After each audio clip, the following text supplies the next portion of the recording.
Palavra do Senhor no Novo Testamento, primeira carta de Paulo aos Coríntios, capítulo 5, versículo 7, a segunda parte apenas. Primeira carta de Paulo aos Coríntios, capítulo 5, versículo 7, a segunda parte. Muito importante que os irmãos apresentaram uma mensagem muito completa a respeito do significado duplo da Páscoa.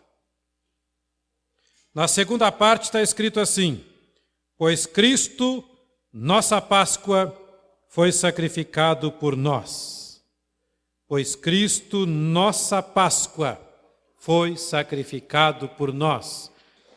Nós já ouvimos aqui uma mensagem completa a respeito do duplo significado da Páscoa. Infelizmente, no decorrer dos séculos, esta data tão importante para o cristianismo, para o mundo inteiro, foi uma data deturpada, foi uma data prejudicada.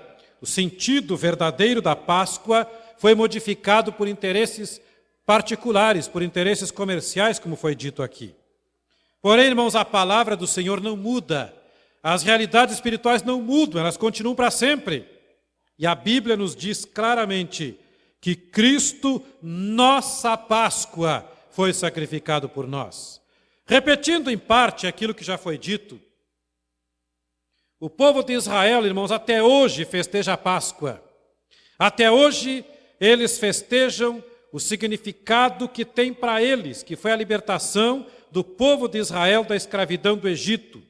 Isto aconteceu, segundo os arqueólogos, no ano 1447 a.C. Então vejam que já fazem mais de 3.000 anos, quase 3.500 anos que aconteceu a primeira Páscoa da história. Uma Páscoa determinada por Deus, que o Senhor determinou como deveria ser nos seus mínimos detalhes. Então o povo de Israel, escravo no Egito, o povo de Israel estava sofrendo, aquele povo com cujo qual Deus tinha um projeto maravilhoso, o projeto de salvação da humanidade. Mas nada acontece por acaso. Deus sempre prepara as coisas de uma forma em que a sua vontade soberana venha se concretizar, em que o seu projeto venha acontecer de maneira benéfica para o ser humano. Foi isso que aconteceu. Deus determinou então que o cordeiro pascal fosse morto naquela noite, no dia determinado por Deus no mês de Abib, que seria naquela data o equivalente a mais ou menos o final do mês de abril, nosso mês de abril hoje, dia 15 do mês de Abib, e no 15º dia, então, a Páscoa deveria ser celebrada. E vejam, irmãos, que Deus determinou os detalhes. Deus determinou que fosse morto um cordeiro por família. Se a família fosse pequena, que juntassem-se 2 ou até 3 famílias para consumir todo aquele animal naquela noite, o que sobrasse deveria ser queimado no fogo, nada deveria sobrar. Eles deveriam comer com pães asmos, quer dizer, pão sem fermento, que simbolizava a pureza, e com pressa de sair do Egito, com sua bagagem toda pronta para sair do Egito, porque naquela noite Deus enviaria o anjo destruidor e ele mataria todos os primogênitos, quer dizer, todos os primeiros filhos de cada família e até dos animais. Vejam só, quantas famílias havia? 2, 3, 4, 5, 10 mortos. Tudo numa noite. Por quê? Porque Deus enviou castigo sobre aqueles que estavam castigando o seu povo. No lar dos hebreus, no lar do povo de Deus, nada aconteceu, porque eles colocaram o sangue do cordeiro nos umbrais, nas vergas das portas. E quando o anjo destruidor chegou e havia sangue na porta, ele passou e não destruiu ninguém. Assim Israel saiu do Egito. O tempo passou. Quase 1.500 anos depois, nasceu Jesus, o Salvador da humanidade. Anunciado pelo anjo, conforme está escrito em Gálatas, vindo à plenitude dos tempos, Deus enviou seu Filho, nascido de mulher, nascido sob a lei. Deus enviou seu Filho no tempo certo. Deus não se atrasa, Deus não se adianta, Deus não se atrasa. Deus age no tempo certo, e no tempo certo nasceu Jesus. Nós comemoramos todos os anos o Natal, o nascimento de Cristo. Mas, irmãos, o nascimento de Jesus não seria suficiente para cumprir o projeto de Deus se não houvesse Páscoa. E quando Cristo Jesus, cerca de 3 anos e meio depois de começar o seu grande ministério, já com 33 anos de idade, Jesus morreu na cruz do Calvário. Seria necessário morrer? Sim. Quando foi questionado, Jesus disse: eu para isso vim ao mundo. Eu vim ao mundo para isso. Para isso o quê? Para dar a sua vida na cruz do Calvário. Quando Jesus, irmãos, derramou o seu sangue na cruz, ele estava sendo o Cordeiro de Deus que tira o pecado do mundo. Lá no Antigo Testamento, mais tarde, Deus instituiu o sistema de sacrifícios. Como assim? Como funcionava? Eu vou explicar porque tudo isto está interrelacionado com a Páscoa. O povo de Deus, o povo de Israel, no Antigo Testamento, antes da vinda de Cristo, cultuava a Deus num tabernáculo, mais tarde no templo que Salomão mandou construir na cidade de Jerusalém. Naquele templo, os sacerdotes de Deus ofereciam todos os dias, pela manhã, ao nascer do sol, um cordeiro. Ele era morto, o seu sangue derramado, e ele era queimado para Deus em cima do altar. À tardinha, um pouquinho antes do pôr do sol, outro cordeiro era sacrificado. Quando o povo de Deus queria cultuar ao Senhor, quando queria pedir perdão pelos seus pecados, também trazia um animal e oferecia ao Senhor. O sangue tinha que ser derramado.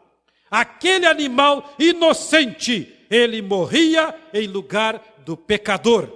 E Deus aceitava aquele sacrifício mediante o arrependimento. Porém, aqueles sacrifícios eram transitórios. Eram temporários. Aqueles animais,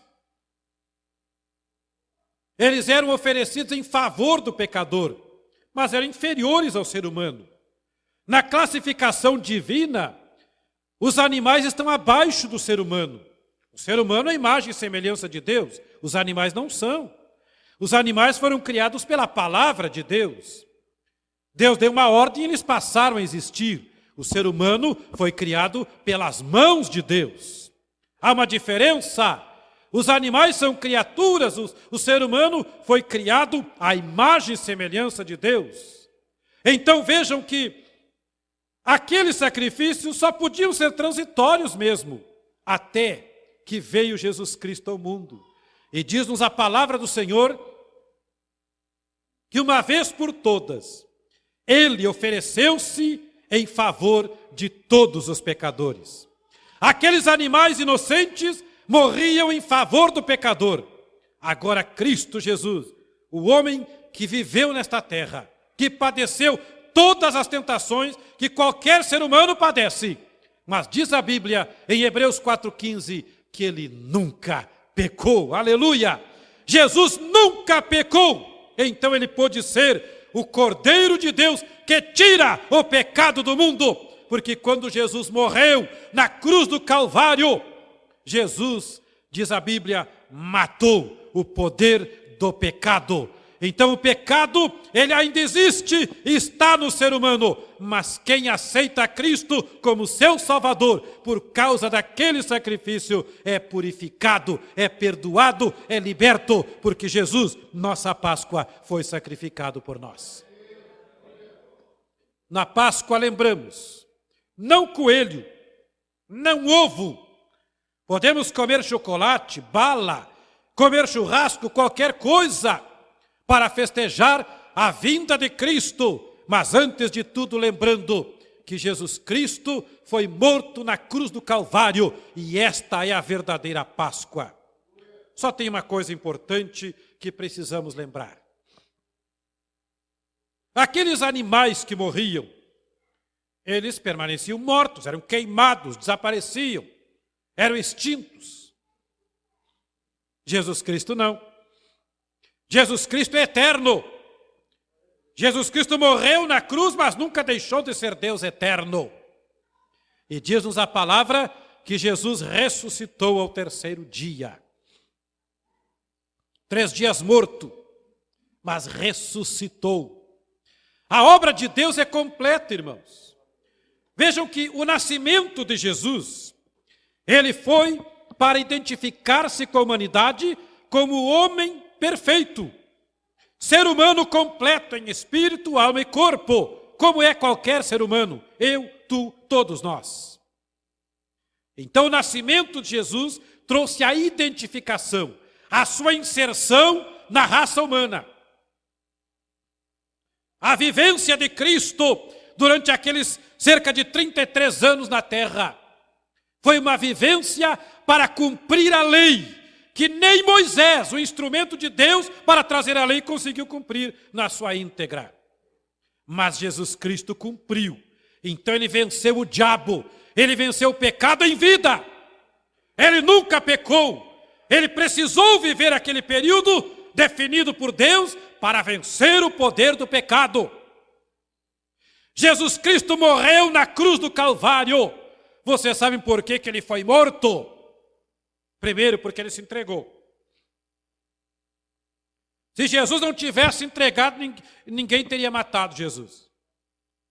Para quem não sabe, para quem não leu toda a Bíblia, ou leu e não prestou atenção, não entendeu, é assim mesmo. Não estou criticando ninguém.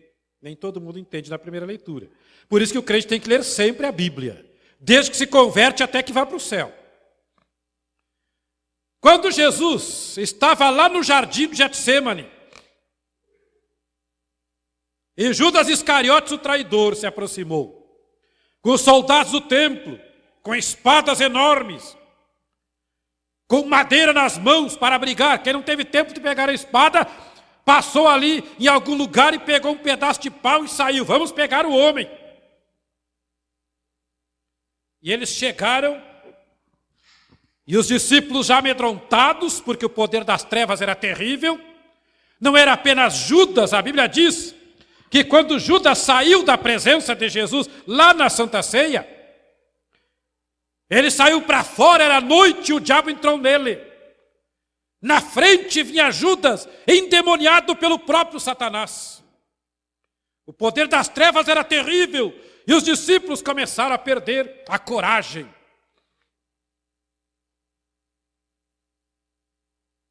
E quando Jesus percebeu tudo aquilo, ele deixou os discípulos para trás, se adiantou um pouco, alguns passos, e disse assim: a quem buscais? A Jesus Nazareno. Sou eu, disse ele. Lá na palavra grega, no Novo Testamento grego, Jesus disse ego. E esta palavra é a mesma palavra eu sou no hebraico. Sou eu sou, que é o nome de Deus. Quando Moisés perguntou, qual é o teu nome, Senhor, para que eu vá no Egito e liberte o teu povo? Diga lá, eu sou, me enviou a voz, eu sou o que sou. E Yahvé no hebraico, ego em grego. E Jesus disse, ego, deu seu nome divino e eles caíram por terra naquela hora.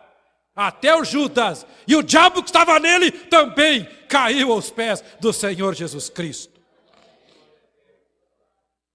Se levantaram, atordoados, tontos, algum pegando a espada no escuro, o outro tentando levantar sem cair de novo. E Jesus perguntou outra vez, a quem buscais? A Jesus. Esta é a vossa hora e o poder das trevas. Aí então Judas chegou, beijou Jesus e eles prenderam Cristo. E o Pedro puxou da espada e tentou cortar a cabeça fora do servo do sumo sacerdote, pegou na orelha, mas Jesus disse: guarda a tua espada, Pedro. Se eu pudesse, eu pediria ao meu pai, ele mandaria 12 legiões de anjos. Uma legião eram 6.000 soldados romanos, 12 vezes 6, 72.000 anjos poderiam descer ali naquele momento para proteger Jesus, se ele quisesse, mas ele não quis. Abrindo um parênteses aqui para vocês terem uma ideia. Lá no Antigo Testamento, quando um exército muito poderoso, que os estudantes aí já estudaram sobre a Assíria, aquele grande império lá do Antigo Testamento, que governou por mais de 1000 anos, aquele Oriente, a parte do Oriente Médio, Oriente Distante, ali governado pelo Império Assírio. Quando aquele poderoso exército veio contra Israel, diz a palavra que o rei de Israel clamou a Deus, pediu misericórdia. O profeta Isaías clamou ao Senhor. E Deus mandou um anjo. Preste atenção, um anjo.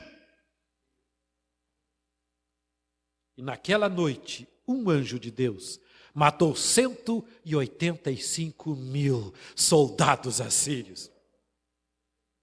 E Jesus disse assim: eu poderia pedir a meu pai, e ele mandaria 12 legiões de anjos. Se um matou 185.000, calculem os matemáticos aí, o que 72.000 poderiam fazer. O mundo inteiro não poderia resistir, se Jesus quisesse, mas ele não quis. Se entregou, por isso que ele foi morto, porque ele se entregou, porque ele quis, porque ele veio para isso. Ele veio para morrer na cruz do Calvário por todos nós. Jesus morreu na cruz do Calvário, porque o pecado é uma maldição que está sobre a terra.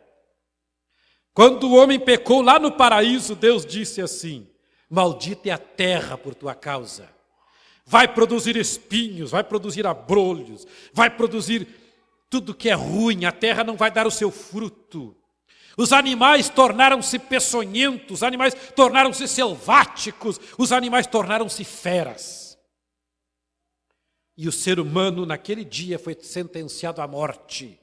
E Deus disse assim: do suor do teu rosto comerás o teu pão, até que voltes à terra de onde saíste.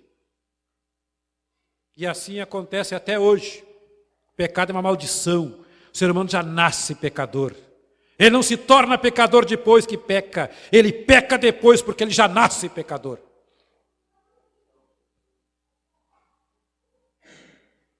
E a Bíblia nos diz no Antigo Testamento que uma das maneiras do ser humano ser amaldiçoado era morrer crucificado.